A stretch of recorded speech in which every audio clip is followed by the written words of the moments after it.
পূর্ণতা পেল পদ্মা সেতু। এবার খরস্রোতা পদ্মার বুক চিরে ছুটবে ট্রেন। কৃষি থেকে শিল্প, পর্যটন থেকে বেকারত্ব, দেশের যাবতীয় সমস্যার একটাই সমাধান, পদ্মা সেতু। বিশ্বের দ্বিতীয় খরস্রোতা নদী পদ্মা, কাজেই তার উপর সেতু নির্মাণ করে আগেই গোটা বিশ্বের দৃষ্টি আকর্ষণ করেছিল Bangla.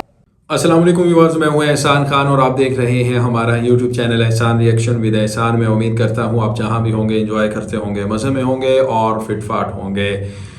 Waste Bengal media, Indian media कह रहा है कि हमें बांग्लादेश का शुक्रिया अदा करना चाहिए, जो कि हम नहीं कर पाते, क्योंकि बांग्लादेश ने जब पद्मा ब्रिज बनाया तो बहुत ज़्यादा इसके ऊपर प्रोपोगंडा बनाया गया। कहा गया कि ये जाल में फंस गया है चाइना के और इतना ज़्यादा पैसा बर्बाद कर दिया है, इससे कुछ फ़ायदा नहीं होने वाला। लेकिन जैसे ही पद्मा ब्रिज इनॉग्रेशन हुई उसकी और ओपनिंग सेरेमनी बड़े शान और शौकत के साथ की गई, दुनिया के बड़े बड़े न्यूज़पेपर, मीडिया आउटलेट्स, उन्होंने इसको ब्रेकिंग न्यूज़ के तौर पर देखा और ये खबर बहुत ज़्यादा वायरल हुई और दुनिया के बड़े बड़े लीडरान ने शेख हसीना को मुबारकबाद दी। एक ऐसा प्रोजेक्ट उसने बना के दुनिया को हैरान किया। वर्ल्ड बैंक, आप खुद अंदाज़ा लगाएं, वर्ल्ड बैंक ने इमदाद करने से इनकार कर दिया था। उसने कहा हम नहीं करेंगे। जायका, वर्ल्ड बैंक एलिगेशन लगा दिए कि करप्शन है, ये है, वो है। तो फिर बांग्लादेश ने इसको एक चैलेंज के तौर पर लिया और खुद से बनाकर उसको खड़ा कर दिया। और जैसे बना उसके बनते बनते ही बांग्लादेश ने उसमें से जो टोल टैक्स है वो इतना रेवेन्यू जनरेट कर लिया, आंखें सबकी खुली की खुली रह गई।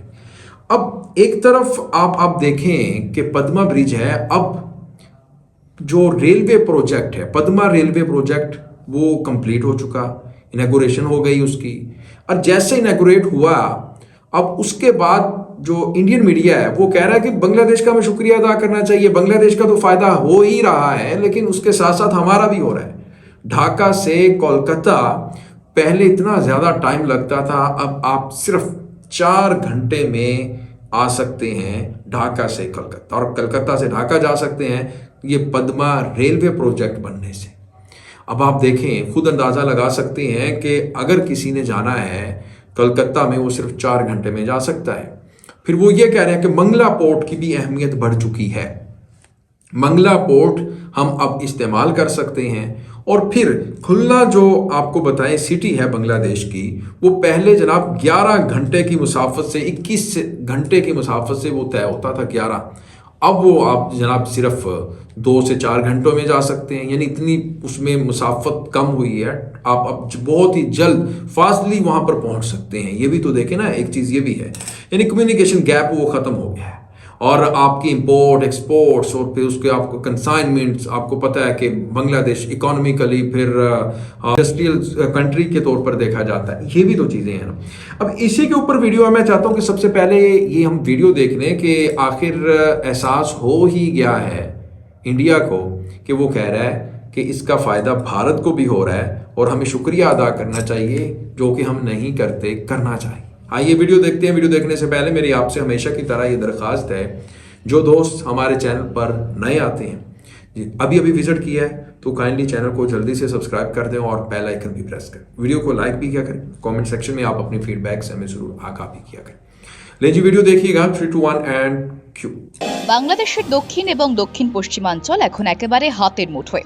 নামমাত্র সময়ে ঢাকা থেকে পৌঁছানো যাবে মোংলা বন্দর এবং সেখান থেকে সোজা ভারত। নেপথ্যে পদ্মা সেতু এবং তৃতীয় বিশ্বের উন্নয়নশীল দেশ বাংলাদেশের কর্মদক্ষতা। 1 নভেম্বর দীর্ঘ অপেক্ষার শেষে পূর্ণতা পেল পদ্মা সেতু। এবার খরস্রোতা পদ্মার বুক চিরে ছুটবে ট্রেন। কৃষি থেকে শিল্প, পর্যটন থেকে বেকারত্ব, দেশের যাবতীয় সমস্যার একটাই সমাধান, পদ্মা সেতু। স্বাভাবিকভাবেই পদ্মা সেতু নামটির সঙ্গে জড়িয়ে রয়েছে আবেগ, উৎকণ্ঠা, উৎসাহ এবং উদ্দীপনা। বাংলাদেশবাসীর স্বপ্নের সেতু এই পদ্মা সেতু। বিশ্বের দ্বিতীয় খরস্রোতা নদী পদ্মা, কাজেই তার উপর সেতু নির্মাণ করে আগেই গোটা বিশ্বের দৃষ্টি আকর্ষণ করেছিল বাংলাদেশ। সেদেশে জনগণ অবশ্য বলছেন এই সেতু তাদের আত্মমর্যাদার মাইল ফলক। আত্মমর্যাদার তো বটেই, অর্থনৈতিক মাইল ফলকও বটে। ব্যবসা বাণিজ্যেও জোয়ার আনবে পদ্মা সেতু। পদ্মা সেতুর জন্য ইতিমধ্যেই মোংলা বন্দরের গতিশীলতা বেড়েছে। এবার রেল সংযোগের মাধ্যমে পণ্য পরিবহনে বাড়বে সুবিধা, কমবে খরচ। বহু ব্যবসায়ীরা কম সময়ে মোংলা বন্দরে পৌঁছতে পারবেন। গড়ে উঠবে নতুন নতুন কলকারখানা, কর্মসংস্থান হবে বহু মানুষের। এই সেতু দিয়ে বাংলাদেশ যুক্ত হতে পারবে এশিয়ান হাইওয়েতে। আপাতত ঢাকা থেকে খুলনা এবং খুলনা থেকে ঢাকা অবধি ট্রেন চলাচল শুরু হয়েছে। পরবর্তীকালে पद्मा যশোর দিয়ে रेलवे ট্রেন চলাচল प्रोजेक्ट है, ये শুরু হলে देखें মাত্র पद्मा ब्रिज के 3.5 साथ एक ঘন্টায় पद्मा পৌঁছানো रेलवे যাবে ब्रिज भी ঢাকা। बना लिया गया চাইলে है और যশোর ये থেকে रेलवे ঢাকায় वहां গিয়ে से অফিস चलेगी করে और আবারও अब आप যশোরে ফেরা देखें যাবে, कि ये যা रेल আগে ঢাকা কল্পনাও से করা अब যায়নি। जाएगी সবচেয়ে বড় সুবিধা कलकत्ता। হচ্ছে এই রেলপথটি আন্তর্জাতিক হওয়ায় আমদানি রপ্তানিতে উৎসাহ বাড়বে। সাধের এই পদ্মা সেতুতে রেলের ভাড়াও রাখা হয়েছে সাধ্যের মধ্যেই। ঢাকা থেকে খুলনা যেতে লাগবে মাত্র 500 টাকা। প্রসঙ্গত, খুলনা থেকে প্রতি বছর প্রায় 500 কোটি টাকার পাট রপ্তানি করা হয়, যা মোংলা বন্দর হয়ে বিদেশে যায়। পদ্মা সেতুতে রেল চলাচলের মাধ্যমে বাংলাদেশের পাট শিল্পে দারুণ ছাপ ফেলবে বলে আশাবাদী বিশেষজ্ঞরা। পদ্মা সেতু রেল সংযোগ বহুল প্রত্যাশার প্রকল্প। দেশের এবং বিদেশের নানান ষড়যন্ত্র এবং সংকটকে পিছনে ফেলে আজ পূর্ণতা পেয়েছে পদ্মা সেতু। বাংলাদেশ তো বটেই, গোটা বিশ্বের কাছে এ এক আনন্দের মুহূর্ত।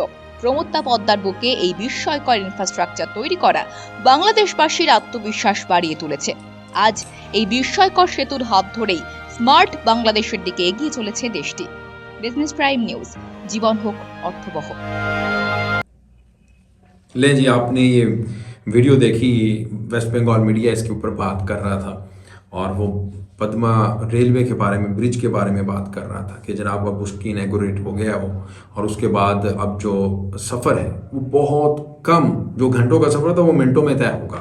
फिर इसका फ़ायदा बांग्लादेश को तो होगा ही, लेकिन इसके साथ जो हमें इसका फ़ायदा होगा वो कोई सोच नहीं सकता। वो कह रहे हैं कि हम बंगला पोर्ट का इस्तेमाल करेंगे इससे।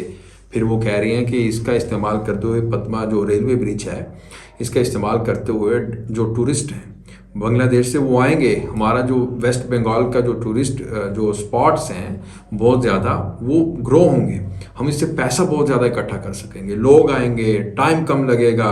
ये सब चीज़ें वो कह रही हैं कि इसका फ़ायदा बांग्लादेश को तो है, लेकिन जितना हमें है उतना ही बांग्लादेश को है। हमें शुक्रिया अदा करना चाहिए बांग्लादेश को। बांग्लादेश ने इतना बड़ा काम किया है, यानी पद्मा ब्रिज पहले बनाया उसने व्हीकल्स के लिए, अब पद्मा रेलवे ब्रिज भी बना लिया है। कैसा प्रोजेक्ट है, और दुनिया को बता दिया है बांग्लादेश ने कि जो ये कहते हैं वो करते भी हैं। अब मुझे नहीं लगता कि इस तरह का ब्रिज कोई कहीं और भी है, स्पेशली साउथ एशिया कंट्री में, जिसके ऊपर आप एक ही ब्रिज के ऊपर आपने पहले व्हीकल्स के लिए बना लिया और फिर उसके साथ उसके ऊपर ही आप जनाब अब बना लिया, रेलवे प्रोजेक्ट भी बना लिया है। और ये देखें ना कि आपकी तरक्की का राज इसी के अंदर ही छुपा हुआ है। आप कनेक्टिविटी के जितने भी मसाइल हैं कम्युनिकेशन के, वो ख़त्म करते हैं और लोगों को आपस में मिलाते हैं। जितने आपके अजला हैं, डिस्ट्रिक्ट्स हैं, वो आपस में जोड़ते हैं, जिसकी वजह से आप मुआशी तौर पर और ज़्यादा मजबूत होते हैं। तो आपको इस वीडियो के बारे में क्या कहना है तो कहिएगा कमेंट सेक्शन में जाके। मिलेंगे इंशाल्लाह नेक्स्ट वीडियो में, तब तक के लिए अल्लाह हाफिज़।